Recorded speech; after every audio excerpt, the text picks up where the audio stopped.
مجوز آئینی ترامیم کے خلاف سپریم کورٹ میں درخواست دائر کر دی گئی ہے۔ استدعا کی گئی ہے کہ آئینی ترامیم کو بنیادی حقوق، آئین اور عدلیہ کی آزادی کے منافی ہونے کی بنیاد پر کالعدم قرار دیا جائے۔ ایگزیکٹو کو عدلیہ سے متعلق آئینی ترمیم سے روکا جائے۔ قرار دیا جائے کہ حکومت عدلیہ کی آزادی اور غیر جانبداری میں مداخلت نہیں کر سکتی ہے۔ آپ کو بتائیں کہ مجوزہ آئینی ترامیم کے خلاف سپریم کورٹ میں درخواست دائر کر دی گئی ہے۔ استدعا کی گئی ہے کہ آئینی ترامیم کو بنیادی حقوق، آئین اور عدلیہ کی آزادی کے منافی ہونے کی بنیاد پر کالعدم قرار دیا جائے۔ مزید بات کریں گے وسیم ملک سے۔ وسیم، بتائیے گا اس حوالے سے۔ دیکھیے، بالکل معاملہ ہے آئینی ترامیم کا جو وفاقی حکومت پاس کروانا چاہتی ہے، اور اس حوالے سے سپریم کورٹ آف پاکستان میں آج کے روز ایک اور درخواست جو ہے وہ دائر کی گئی ہے۔ درخواست میں کہا گیا ہے کہ جو آئینی ترامیم ہیں وہ بنیادی حقوق اور عدلیہ کی آزادی کی منافی ہیں، لہٰذا انہیں کالعدم قرار دیا جائے۔ یہ بھی کہا گیا ہے کہ ایگزیکٹو کی جانب سے عدلیہ سے متعلق آئینی ترامیم سے روکا جائے، اور اس کے ساتھ ساتھ درخواست میں وفاقی حکومت، اسپیکر اسمبلی، چیئرمین سینٹ اور وزارت قانون کو فریق بنایا گیا ہے۔ اس سے قبل بھی اس طرح کی ایک درخواست جو ہے وہ پاکستان بار کے 6 ممبران کی جانب سے دائر کی گئی تھی، جس پر رجسٹرار آفس نے اعتراضات لگا کر درخواست کو واپس کر دیا تھا۔ دیکھیے، بالکل معاملہ ہے آئینی ترامیم کا جو وفاقی حکومت پاس کروانا چاہتی ہے، اور اس حوالے سے سپریم کورٹ آف پاکستان میں آج کے روز ایک اور درخواست جو ہے وہ دائر کی گئی ہے۔ درخواست میں کہا گیا ہے کہ جو آئینی ترامیم ہیں وہ بنیادی حقوق اور عدلیہ کی آزادی کی منافی ہیں، لہٰذا انہیں کالعدم قرار دیا جائے۔ یہ بھی کہا گیا ہے کہ ایگزیکٹو کی جانب سے عدلیہ سے متعلق آئینی ترامیم سے روکا جائے، اور اس کے ساتھ ساتھ درخواست میں وفاقی حکومت، اسپیکر اسمبلی، چیئرمین سینٹ اور وزارت قانون کو فریق بنایا گیا ہے۔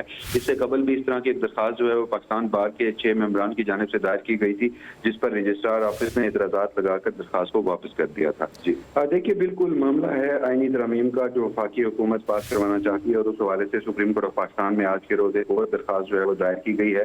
درخواست میں کہا گیا ہے کہ جو آئینی ترامیم ہیں وہ بنیادی حقوق اور عدلیہ کی آزادی کی منافی ہیں، لہٰذا انہیں کالعدم قرار دیا جائے۔ یہ بھی کہا گیا ہے کہ ایگزیکٹو کی جانب سے عدلیہ سے متعلق آئینی ترامیم سے روکا جائے، اور اس کے ساتھ ساتھ درخواست میں وفاقی حکومت، اسپیکر اسمبلی، چیئرمین سینٹ اور وزارت قانون کو فریق بنایا گیا ہے۔ اس سے قبل بھی اس طرح کی ایک درخواست جو ہے وہ پاکستان بار کے 6 ممبران کی جانب سے دائر کی گئی تھی، جس پر رجسٹرار آفس نے اعتراضات لگا کر درخواست کو واپس کر دیا تھا۔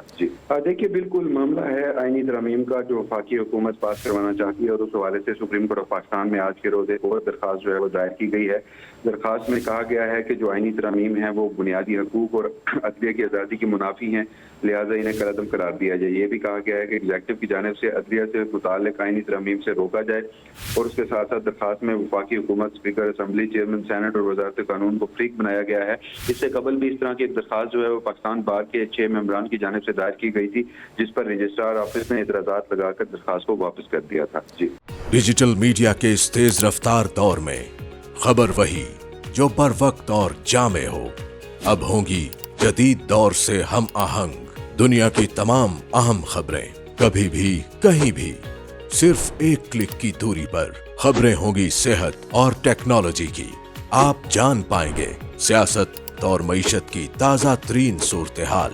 پبلک نیوز ویب سائٹ کے ذریعے سب سے الگ، سب سے بڑی ٹیم کے ساتھ ہر خبر آپ تک بر وقت۔ www.publicnews.com